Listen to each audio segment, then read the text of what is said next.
Okay, welcome to the next tutorial, guys. So we're doing hidden lighting today. Just to let you know, like, this is going to be behind objects. So you've got your general lighting, which will look something like this. I'm just going to make sure that I'm in the cycles engine. Excuse me. So your general lighting should look like this. You move it across the room. But what happens if you want some hidden lighting, you want some lighting on the shelves and stuff like that. So the lighting that we're going to be doing today, we're just going to add a cube. And we're just going to elongate it. I mean, this is so simple to do. So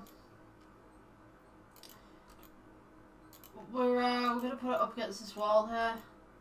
Just move it inwards just there. So this is going to act as our temporary shelf.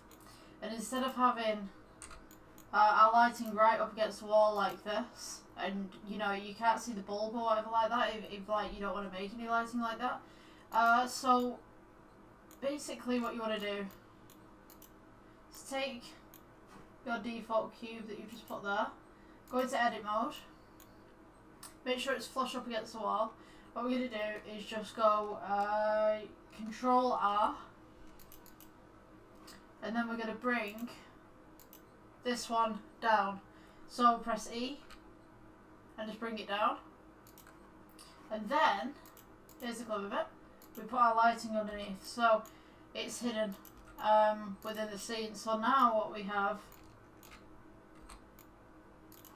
is something like this. Hold on. Oh, it's behind. Hang on. My mistake. Alright, so it should be there. And on the inside. Okay.